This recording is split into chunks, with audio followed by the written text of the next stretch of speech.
రాయనిట్కి స్వాగతం. సో ఈరోజు మనం లోన్ మేనేజ్మెంట్ సిస్టమ్ అనే దాని గురించి తెలుసుకుందాము.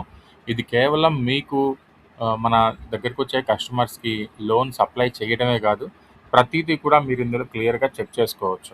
ఓకేనా? సో మీరు ఎన్ని లోన్స్ అప్లై చేశారు, ఎంత డిస్పర్స్ అయ్యింది, ఓకే, సో మీరు ఎన్ని లీడ్స్ కన్వర్షన్ చేశారు, సో చాలా క్లియర్గా మీరు మొబైల్లో కానీ సిస్టంలో కానీ మొత్తం కూడా క్లియర్గా చెక్ చేసుకోవచ్చు. ఓకే, సో ఈ లోన్ మేనేజ్మెంట్ సిస్టమ్స్లో అసలు ముందు మనం ఆఫర్ చేసే లోన్స్ ఏవి అంటే, కస్టమర్స్కి పర్సనల్ లోన్స్ మనం ఇవ్వచ్చు, home loans, tractor loans, used commercial loans, bike loans. ఓకేనా? సో సో మన దగ్గరికి వచ్చి కస్టమర్ లోన్ ఎందుకు చేసుకోవాలి, కస్టమరే తిరగొచ్చు కదా, మన దగ్గరికి రావాల్సినంత అవసరం ఉంది. కస్టమర్కి టైం సేవ్ అయ్యిద్ది, అలాగే మనీ కూడా సేవ్ అయ్యిద్ది. ఎలాగా అంటే మనం చాలామంది లెండర్స్తో మనం టైఅప్లో ఉండటం జరిగింది. ఓకే, ఇప్పుడు ఫర్ ఎగ్జాంపుల్ నాకే లోన్ కావాలి, నేనేం చేస్తాను, ఫస్ట్ ఒక బ్యాంకుకి కానీ ఒక ఎన్బిఎఫ్సిస్ కానీ వెళ్తాను. వెళ్ళిన తర్వాత వాళ్ళు ఏం చేస్తారు, నా సిబిల్ చెక్ చేసి Aadhaar card pan card xerox తీసుకొని సిబిల్ చెక్ చేసి వస్తే ఓకే, రాకపోతే రాదని చెప్పేస్తారు. అప్పుడు ఏమైద్ది, నేను మళ్ళీ వేరే చోటకి వెళ్ళాలి. సో వేరే చోటకి వెళ్ళి మళ్ళీ నేను అప్లై చేయాలి. సో నేను అక్కడ టైం స్పెండ్ చేయాలి, అలాగే ఒక చోట నుంచి ఇంకో చోటకి తిరుగుతున్నందుకు నేను పెట్రోల్ ఖర్చులు కానీ లేకపోతే నా సొంత టైం కానీ నేను అక్కడ హెచ్చించాల్సి వస్తుంది. ఓకే, సో అలాగే ఒక చోట నాకు ఎంక్వైరీ పడింది అనుకోండి, ఎంక్వైరీ పడితే ఆటోమేటిక్గా సిబిల్ తగ్గిపోద్ది. సో ఎటు చూసినా సరే నేను ఒక్కొక్కరి దగ్గరికి వెళ్ళకంటే రాయనటి దగ్గరికి వస్తే మల్టిపుల్ లెండర్స్ ఉన్నారు. సో నా ప్రొఫైల్ని బట్టి ఒకళ్ళు కాకపోయినా ఇంకొకళ్ళైనా లోన్ ఇచ్చే అవకాశం ఉంది. కేవలం ఒక సింగిల్ లీడ్తోనే మనం మల్టిపుల్ లెండర్స్కి మనం కనెక్ట్ అవ్వచ్చు. ఓకే, దాంతోపాటు బెస్ట్ ఆఫర్స్. సో నా ప్రొఫైల్ అంతా నేను అక్కడ సేవ్ చేసుకున్న తర్వాత నాకు అక్కడ క్లియర్గా చూపించింది.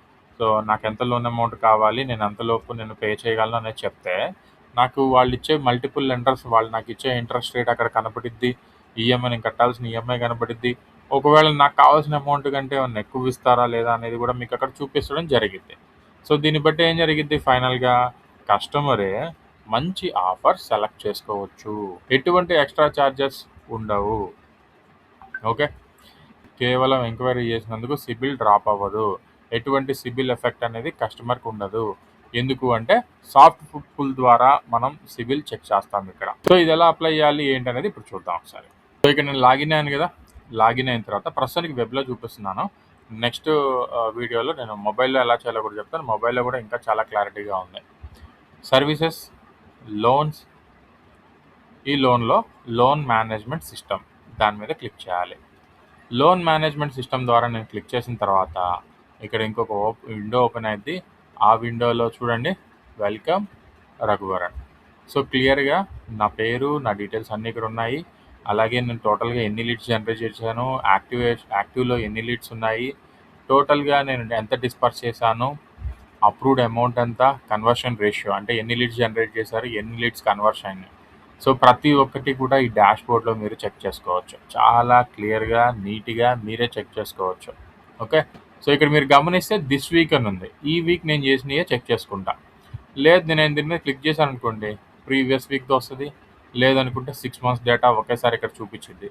లేదు ఇదంతా కాదనుకుంటే నేను 1వ తారీఖు నుంచి చూసుకోవాలనుకుంటే ఇక్కడ పక్కనే డేట్ అనే ఆప్షన్ ఉండి ఈ డేట్ ఆప్షన్ కూడా నేను సెలెక్ట్ చేసుకొని ఈ 1వ తారీఖు నుంచి కూడా నేను చెక్ చేసుకోవాలి. కమిషన్ ఎంత వచ్చింది, పెయిడ్ ఎంత, కన్ఫర్మ్డ్ ఎంత, సబ్మిషన్ ట్రెండ్ ఎంత, అంటే మీరు ఎన్ని లీడ్స్ జనరేట్ చేశారు ఏంటి. జూన్లో 3 లీడ్స్ జనరేట్ చేసినట్టు చూపిస్తుంది 2026. ఓకే, సో అలాగే రీసెంట్ అప్లికేషన్స్, కస్టమర్ యొక్క డీటెయిల్స్ కూడా నేను ఇక్కడ చెక్ చేసుకోవచ్చు. ఓకే, సో ఒకవేళ రిజెక్ట్ అయినాయి అనుకోండి, ఈ రిజెక్ట్ అయిన రీజన్ ఏంటి అనేది కూడా ఇక్కడ చెక్ చేసుకోవచ్చు. ఇప్పటిదాకా ఏం రిజెక్ట్ అవ్వలేదు కాబట్టి ఏం చూపించట్లా. ఒకవేళ ఏమైనా రిజెక్ట్ అయితే ఇక్కడ చెక్ చేసుకోవచ్చు ఏ రీజన్ వల్ల రిజెక్ట్ అయినాయి ఏంటి అనేది. ఓకే, సో ఇది డాష్ బోర్డ్. ఈ డాష్ బోర్డ్లో నేను లీడ్ ఎలా జనరేట్ చేయాలి, ఇక్కడ మీకు లెఫ్ట్ సైడ్లో ఫిల్టర్స్ ఆప్షన్ మెనూ ఉంది. ఈ లీడ్ మేనేజ్మెంట్ మీద క్లిక్ చేసి యాడ్ ఎ న్యూ లీడ్ దీని మీద క్లిక్ చేయాలి. సో క్లిక్ చేయగానే లోన్ టైప్, సో ఇందాక మనం మాట్లాడుకున్నాం కదా ఏమేమి లోన్స్ ప్రొవైడ్ చేస్తామనేది. Tractor loan, personal loan, home loan, used commercial vehicle loan, bike loan. So ఇట్లాగా క్లియర్గా డీటెయిల్స్ అన్నీ ఇక్కడ చూపించడం జరిగింది. సో కస్టమర్ యొక్క మొబైల్ నెంబర్ ఎంటర్ చేస్తాము, ఓటీపీ కూడా కస్టమర్ ఓటీపీ మనం తీసుకుంటాము. ఓటీపీ ఎంటర్ చేసి వెరిఫై ఓటీపీ క్లిక్ చేయగానే ఓటీపీ వెరిఫికేషన్ అయిపోయింది. ఇంక ఇక్కడ నుంచి బేసిక్ డీటెయిల్స్ ఎంటర్ చేయాలి. బేసిక్ డీటెయిల్స్ అంటే ఏం లేదు, పాన్ కార్డ్లో ఎలాగైతే కస్టమర్ పేరు ఉందో సేమ్ అలాగే నేమ్ ఎంటర్ చేస్తాము. నేమ్ ఎంటర్ చేసి mobile number, get details. So ఇక్కడ పాన్ కార్డ్లో నేమ్ ఎలాగైతే ఎంటర్ చేస్తామో, అంటే ఆయన కస్టమర్ కనుక రీసెంట్గా ఏదైనా మ్యూచువల్ ఫండ్స్ కానీ ఏదైనా లోన్స్ కానీ ఇట్లాంటివి ఏమైనా తీసుకొని ఉంటే డీటెయిల్స్ అన్నీ ఆటోమేటిక్గా ఫిల్ అయిపోతాయి. So no problem. ఒకవేళ ఆయనకి ఎటువంటి బ్యాక్గ్రౌండ్, లోన్ బ్యాక్గ్రౌండ్ కానీ మ్యూచువల్ ఫండ్స్ ఇట్లాంటివి బ్యాక్గ్రౌండ్ ఏం లేకపోతే మనమే మాన్యువల్గా డీటెయిల్స్ అన్నీ ఎంటర్ చేయొచ్చు. పాన్ కార్డ్ నెంబర్ ఎంటర్ చేస్తాము, date of birth, gender, email address, అలాగే ఇక్కడ లోన్ టైప్ ఒకసారి చూపించింది. మళ్ళీ మనం ఇందాక సెలెక్ట్ చేసుకున్నాం కదా, మళ్ళీ ఇంకొకసారి చూపించింది. సో ఒకసారి చెక్ చేసుకోండి. అలాగే state, district, city, mandatory fields అన్నీ కూడా తప్పకుండా ఫిల్ చేయండి. మ్యాండేటరీ కానీ ఈ పిన్ కోడ్ ఉంది కదా, ఈ పిన్ కోడ్ కూడా మీరు ఎంటర్ చేయండి. ఎందుకంటే మనకి లోన్స్ రావడానికి అవకాశాలు ఎక్కువ ఉంటాయి. ఓకే. సో డీటెయిల్స్ అన్నీ సేవ్ బేసిక్ డీటెయిల్స్ మీద క్లిక్ చేస్తే ఇక్కడ ఎంప్లాయ్మెంట్ డీటెయిల్స్ అడిగిద్ది. శాలరీడా, సెల్ఫ్ ఎంప్లాయిడా. సో ఏదైనా కంపెనీలో ఆయన ఎంప్లాయీగా వర్క్ చేస్తే శాలరీ కిందకు వస్తారు. ఏ కంపెనీలో పని చేస్తున్నారు, అలాగే ఆయన డెసిగ్నేషన్ ఏంటి, మంత్లీ ఇన్కమ్ ఎంత వస్తుంది, సేవ్. ఒకవేళ ఆయన సెల్ఫ్ ఎంప్లాయిడ్ అనుకోండి, సెల్ఫ్ ఎంప్లాయిడ్ సెలెక్ట్ చేసుకోండి. ఏ టైప్ ఆఫ్ కంపెనీ, ఆయన ప్రొపరైటరా లేకపోతే ఎల్ఎల్పీనా, లేకపోతే ఇట్లా డీటెయిల్స్ అడిగిద్ది. ఆ డీటెయిల్స్ వరకు ఫిల్ చేసి సేవ్ కొట్టాలి. సేవ్ చేసిన తర్వాత ఇక్కడ ఆల్రెడీ ఎగ్జిస్టింగ్ లోన్స్ ఏమన్నా ఉన్నాయా, ఈఎంఐలు ఇంకేదన్నా దేనికన్నా కడుతున్నారా అనే ఆప్షన్ ఇక్కడ అడిగిద్ది ఫస్ట్. సో దీన్ని బట్టి లోన్ సగం డిసైడ్ అయిపోద్ది. ఓకే. ఎందుకంటే ఆయనకు వచ్చే శాలరీలోనే ఈఎంఐలు చూసుకోవాలి, వాళ్ళ ఇంటి ఖర్చులు ఉంటాయి, ఇవన్నీ కూడా బ్యాంక్ వాళ్ళు క్యాలిక్యులేట్ చేస్తారు. ఓకేనా. సో దీని మీద కూడా ఆధారపడి ఉంటుంది. ఆయనకి ఏం లేదు, నో అని పెట్టేసుకుంటే మ్యాక్సిమం మనకి రావడానికి అవకాశాలు ఉన్నాయి. ఎస్ అని పెట్టుకుంటే ఎంత ఈఎంఐ పే చేస్తున్నారు ఏంటి అనే డీటెయిల్స్ కూడా ఫిల్ చేయాల్సి వస్తుంది. ఓకే. సో ఈ అప్లికేషన్కి అయితే నో సెలెక్ట్ చేసుకున్నారు, ఎటువంటి లోన్స్ ఏవి లేదని సెలెక్ట్ చేసుకున్నారు. అలాగే loan requirements, requested amount. So ఆయనకి ఎంత అమౌంట్ ఆఫ్ లోన్ కావాలి అనేది ఇక్కడ మనం ఎంటర్ చేసి టెన్యూర్, తిరిగి ఎన్ని రోజుల్లో ఆయన పే చేయగలడు. ఇక్కడ 5 లక్షలకి వీళ్ళు సెలెక్ట్ చేసుకుంది ఏంటంటే 3 ఇయర్స్లో లోన్ రీపేమెంట్ ఆప్షన్ పెట్టుకున్నారు. ఒకవేళ కస్టమర్కి 5 ఇయర్స్ అనుకుని 5 ఇయర్స్ పెట్టుకోవచ్చు. లేదు కస్టమర్ తిరిగి 1 ఇయర్లోనే పే చేస్తాడంటే 1 ఇయర్ పెట్టుకోవచ్చు. ఇట్లాగా మనకి మల్టిపుల్ ఆప్షన్స్ ఉంటాయి. సో కస్టమర్ యొక్క ఇదిని బట్టి మనం సెలెక్ట్ చేసుకోవచ్చు. సెలెక్ట్ చేసుకొని సేవ్ అండ్ ప్రొసీడ్ క్లిక్ చేస్తే ఇక్కడ మన దగ్గర ఏవైతే మనం టైఅప్లో ఉన్నామో ఆ లెండర్స్ యొక్క డీటెయిల్స్ అనేవి ఇక్కడ చూపించడం జరిగింది.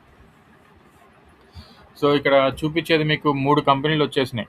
ఇక్కడ ఎంటర్ చేసిన ప్రొఫైల్కి ఈ 3 కంపెనీలు లోన్ ఇవ్వటానికి విల్లింగ్గా ఉన్నాయి.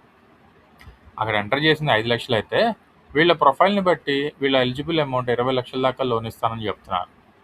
No problem. ఆయన 5 లక్షలు కావాలంటే 5 లక్షలే తీసుకోవచ్చు. ఓకే. అలాగే ఇంట్రెస్ట్ రేట్ కూడా మెన్షన్ చేశారు, టెన్యూర్ మెన్షన్ చేశారు, మంత్లీ ఈఎంఐ కూడా మెన్షన్ చేశారు. కొన్నిసార్లు మనకి టెన్యూర్ అనేది మనకు కావాల్సింది దొరక్కపోవచ్చు, లేదంటే మనం 1 ఇయర్ పెట్టుకుంటే వాళ్ళు 2 ఇయర్స్ ఆఫర్ చేయవచ్చు. ఓకే.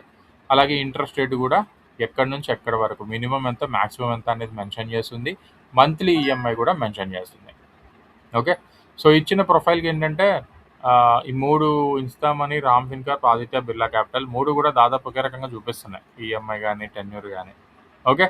ఒకవేళ డిఫరెంట్గా ఏమన్నా చూపించినాయి అనుకోండి, ఇంకది కస్టమర్ ఇష్టం. ఇంట్రెస్ట్ రేట్ తక్కువ పడుతుందా, ఎక్కువ పడుతుందా, ఈ మంత్లీ ఈఎంఐ ఆయన కట్టుకోగలడా లేదా, టెన్యూర్ నాకు కావాల్సింది ఉందా లేదా, ఎలిజిబుల్ అమౌంట్ ఉందా లేదా, ఇవన్నీ క్లియర్గా వాళ్ళు చెక్ చేసుకోవచ్చు. ఓకేనా. సో చెక్ చేసుకొని మనకు కావాల్సిన ఆప్షన్ మనం సెలెక్ట్ చేసుకున్న తర్వాత ఇప్పుడు ఇక్కడ రామ్ ఫిన్కార్ప్ అనే ఆప్షన్ సెలెక్ట్ చేసుకున్నారు. ఇక్కడ ఇదంతా బ్లూ కలర్ బార్డర్ వచ్చింది, ప్లస్ ఇక్కడ బ్లూ కలర్లో టిక్ మార్క్ కూడా వచ్చింది, అంటే మనం ఇది సెలెక్ట్ చేసుకున్నట్టు. సెలెక్ట్ చేసుకున్న తర్వాత కింద పాపప్ వచ్చింది, Ram Fincorp continue and finalise అని. దాని మీద క్లిక్ చేయండి. ఇక్కడ నుంచి అప్లికేషన్ స్టార్ట్ అయింది. ఓకే. కస్టమర్ ఒకవేళ టెక్ సేవీ, చక్కగా ఆయన స్మార్ట్ ఫోన్ వాడతాడు, ఇంక ఇక్కడ నుంచి ఆయన కంటిన్యూ చేయగలడు అప్లికేషన్ అనుకుంటే, సో చక్కగా ఆయన మొబైల్లో స్కాన్ చేసి యాప్ డౌన్లోడ్ చేసుకోమంటుంది. రామ్ ఫిన్కార్ప్కి సంబంధించి యాప్ డౌన్లోడ్ చేసుకొని డాక్యుమెంట్స్ ఆయన అప్లోడ్ చేసుకోవచ్చు. ఆయనే అప్లికేషన్ కంటిన్యూ చేసుకోవచ్చు. ఓకే. లేదు కస్టమరు నాకు అయన్నీ తెలీదు మీరే అప్లై చేయండి అంటే ఇక్కడ బ్లూ కలర్‌లో please apply here for the next step అని ఉంది గదా! దాని మీద క్లిక్ చేసి ఈ లీడ్ అనేది మీరు కంటిన్యూ చేయొచ్చు. అంటే ఇంకొన్ని డీటెయిల్స్ అడిగిద్ది తర్వాత. సో, కొన్ని డాక్యుమెంటేషన్ కొన్నిటికేమో మినిమమ్ డాక్యుమెంటేషన్ ఉంటది. అది కంపెనీని బట్టి ఆధారపడి ఉంటదండి. సో, ఎటువంటి డాక్యుమెంట్స్ సబ్మిట్ చేయాలి ఏంటి అనేది అక్కడ మనకు క్లియర్‌గా చూపిచ్చిద్ది. సో, ఆ డాక్యుమెంట్స్ మనం అప్లోడ్ చేస్తూ లోన్ కంప్లీట్ చేయొచ్చు. ఓకే. సో, పర్సనల్ లోన్ అయితే మాక్సిమం మనకి 48 అవర్స్‌లో అయిపోద్ది. డాక్యుమెంట్స్ అన్నీ సబ్మిట్ చేసిన తర్వాత 48 అవర్స్‌లో అయిపోద్ది. సో, హౌసింగ్ లోన్ గానీ, లేకపోతే ఇంకేదన్నా పెద్ద లోన్స్ ఏమన్నా ఉన్నాయనుకుంటే అది మనకి వితిన్ 5-7 డేస్‌లో కంప్లీట్ చేసేస్తారు. 5-7 వర్కింగ్ డేస్‌లో. ఓకే. సో, అలా అప్లై చేసిన లీడ్స్ అన్నీ కూడా మనం స్టార్టింగ్‌లో డాష్‌బోర్డ్ చూసాం గదా! ఆ డాష్‌బోర్డ్‌లో ప్రతి ఒక్కటి కూడా మీరిక్కడ చెక్ చేసుకోవచ్చు. సో, ఈ కమిషన్ స్ట్రక్చర్ వచ్చేసి మనకి ఏ కంపెనీలు మనకి ఆఫర్ చేస్తున్నాయి. సో, ఎంత పే ఔట్ వస్తది సీఎస్‌పీకి అనేది ఇక్కడ మెన్షన్ చేసి జరిగింది. చూడండి. సీఎస్‌పీ పే ఔట్ వచ్చేసి మాక్సిమం మనకి 1.50% ఉంది. పర్సెంటేజ్‌లో మినిమమ్ వచ్చేసి 0.50 ఉంది. 0.50 కూడా ఓన్లీ ఒక 4 కంపెనీలు ఆఫర్ చేస్తున్నాయి.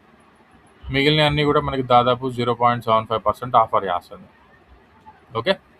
సో, ఈ విధంగా కమిషన్ స్ట్రక్చర్ అనేది ఉండటం జరిగింది.